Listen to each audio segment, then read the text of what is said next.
Udayji for me is nothing short of a rock star. I mean, I can go. It's like storm chasing. It's like storm chasers. I can chase Udayji. I have not been able to do it as much as I would like to, but for me, I can go to any length to listen to Udayji.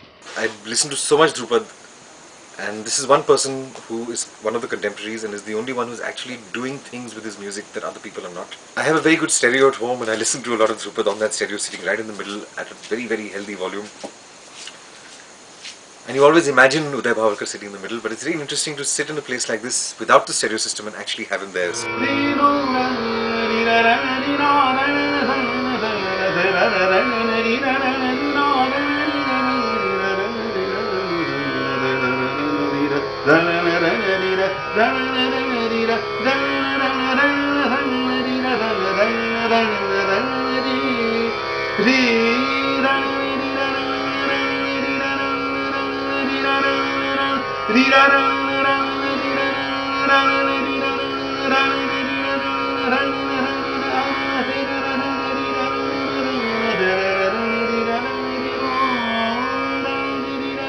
Having Udayji here is a blessing. There's nothing else to be said for that. I mean, I can't even explain what it means for me to have him here at Bandhavgarh and have him perform and sing. And more than the singing, for the last 2 programs we've had, it's being close to him. That's what's important for me. I mean, his singing is divine, but to be close to a person who is able to tune himself with this energy is really a blessing. एक राग में सब रस होते हैं और एक राग में ही नहीं बल्कि एक स्वर के अंदर सब रस एक स्वर के अंदर सब रस देखने की शक्ति पैदा करना चाहिए.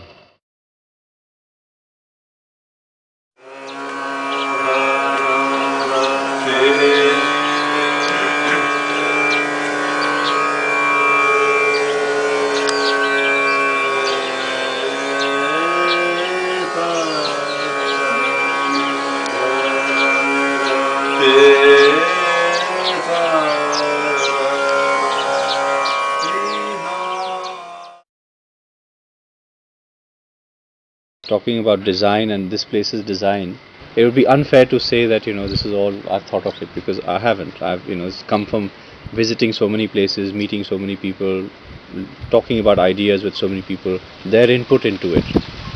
And because I'm in Bandhavgarh and everything is natural here, we find wood.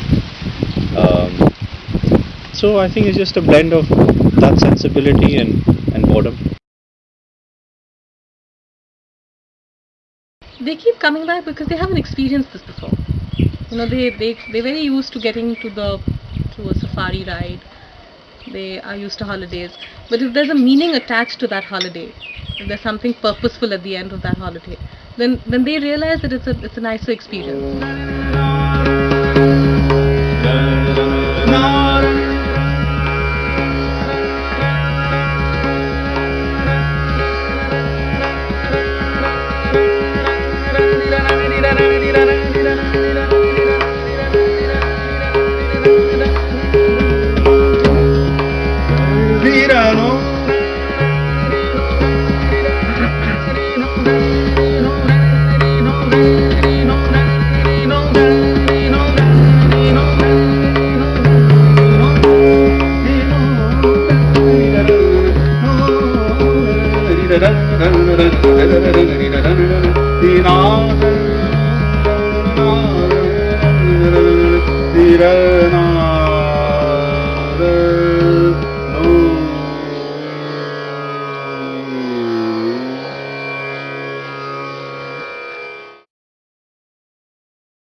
This nursery is a nursery of forest trees of central India. Specifically, we don't do any trees from anywhere else.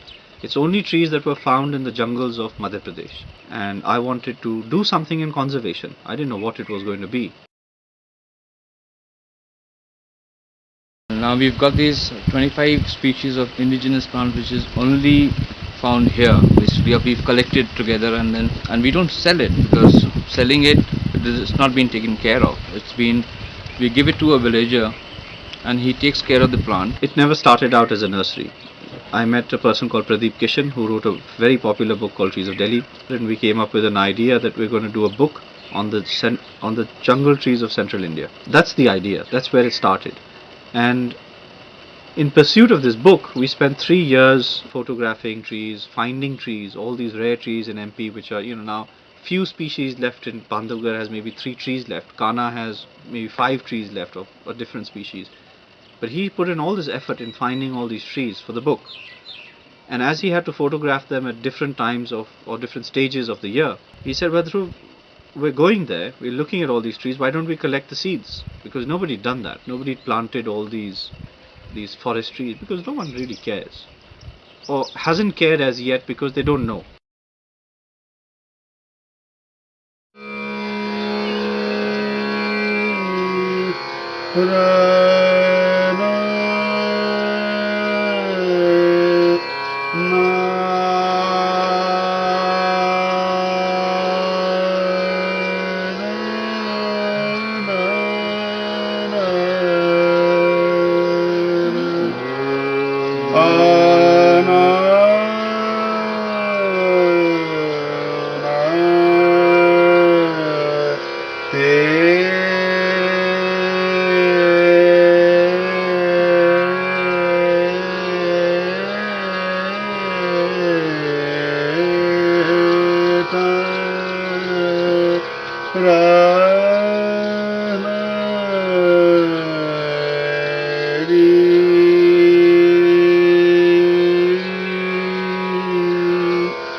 It's great if you get to see the tigers, but even if you don't, it's still fine. The forest is nice, birds that we could see, and a few animals that we generally don't see in other reserves.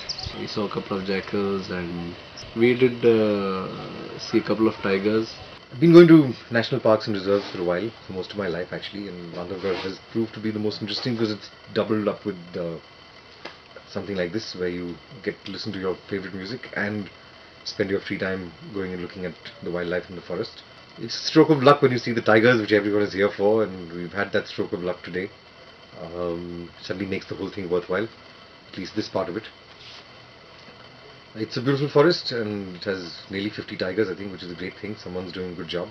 People come here to see tigers basically. We have an area of about 240 square kilometers which is open for the tourism, and it's got about 28 to 32 tigers, which includes all the male, female and sub-adult and cubs. We have morning game safari which starts early in the morning at about 6 o'clock. We come back by 10. Sometimes we have an elephant show or Sher Darshan.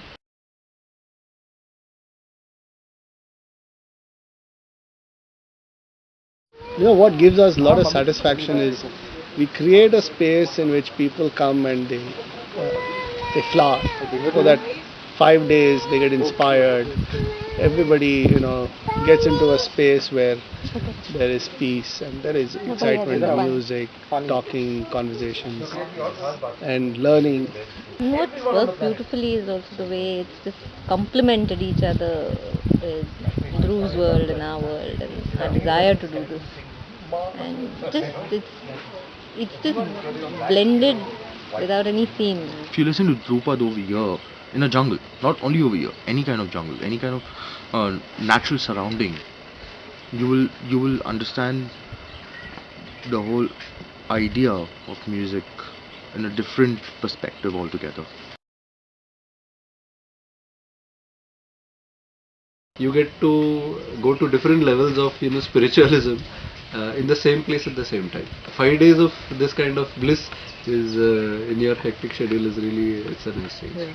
I found Advait Utsav as a human being, as an individual, which I have never known. Can't be better feeling than Indian music and forest and wildlife. All this gives nothing, like no money, nothing can buy what we get out of all this. Never had such a peaceful environment around, and going for these riyas and the group of people together, and it's a very peaceful, calm and a very homely environment. In the morning, you go for that game drive.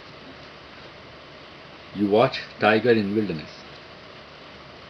and you come back and you listen to Udayji. I mean, fine, I can live all my life here.